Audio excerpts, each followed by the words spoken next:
নমস্কার বন্ধুরা, আমি নিশা রাই। নিশাস রেসিপি ডায়েরিতে আপনাদের সবাইকে স্বাগত। আজ আমি কাঁচকলা দিয়ে যেই রেসিপিটা বানাবো সেই রেসিপিটা বাড়িতে একবার বানালে একটু বেশি করে বানাবেন, না হলে ভাগে কম পড়ে যাবে।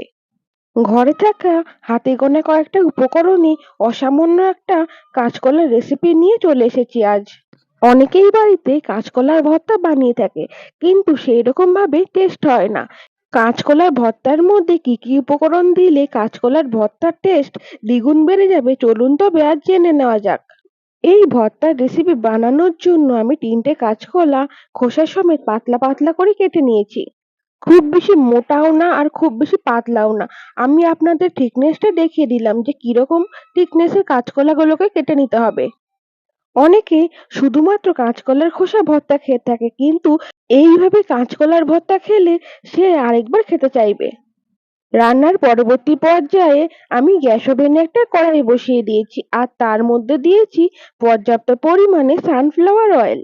আপনারা সর্ষের তেল দিয়ে এই ভর্তার রেসিপি করে নিতে পারেন। তেল ভালো করে গরম হয়ে গেলে আমি দুটো লাল লঙ্কা দিয়ে ভালো করে ভেজে নিয়েছি। এবারে ওই একই তেলের মধ্যে সামান্য পরিমাণে কালো জিরে দিয়ে দিলাম। কালো জিরে দিয়ে খুব বেশি সময় ধরে ভাজার প্রয়োজন নেই।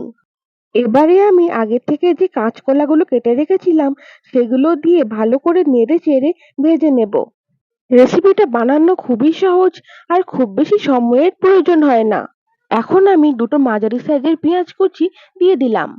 কাঁচকলা দিয়ে 1 থেকে 2 মিনিট ভাজার পর পেঁয়াজের ব্যবহার করবেন, এর ফলে পেঁয়াজগুলো ওভার ফ্রাই হয়ে যাবে না আর খেতে ভালো লাগবে।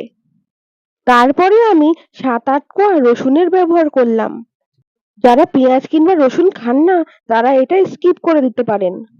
এবারে আমি স্বাদ মতো লবণ দিয়ে দিলাম।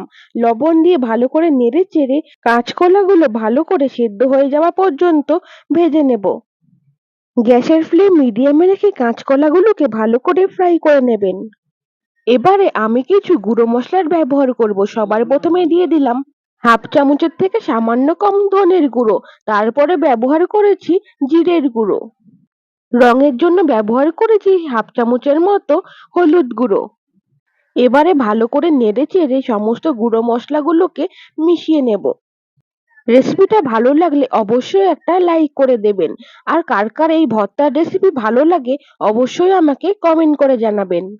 প্রায় 7 থেকে 8 মিনিট সময় ধরে লো টু মিডিয়াম ফ্লেমে সমস্ত কাঁচকলাগুলোকে ভালো করে ফ্রাই করে নিয়েছি। এখন সমস্ত কাঁচকলাগুলো ভালো করে সেদ্ধ হয়ে গেছে। আপনারা নামানোর আগে অবশ্যই ভালো করে চেক করে দেখে নেবেন যে কাঁচকলাগুলো ভালো করে সেদ্ধ হয়েছে কিনা। সবশেষে আমি কয়েকটা কাঁচা লঙ্কার ব্যবহার করেছি, এটা অপশনাল। আপনারা ঝাল বেশি খেতে পছন্দ না করলে এটা স্কিপ করে দিতে পারেন। এই ভর্তা কিন্তু একটু ঝাল ঝাল খেতেই ভালো লাগে, তাই আপনারা সামান্য একটু বেশি ঝাল ব্যবহার করে রেসিপিটা তৈরি করলে খেতে ভালো লাগবে।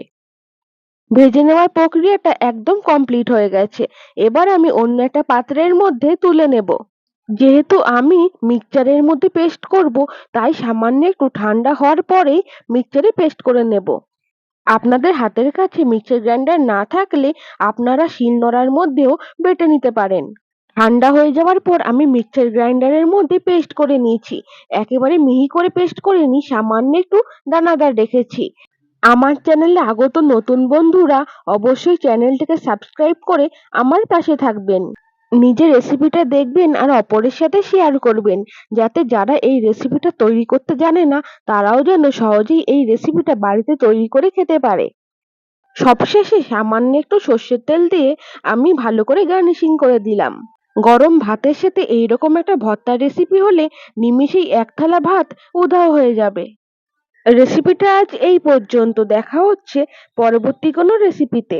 সকলে ভালো ও সুস্থ থাকবেন। ধন্যবাদ।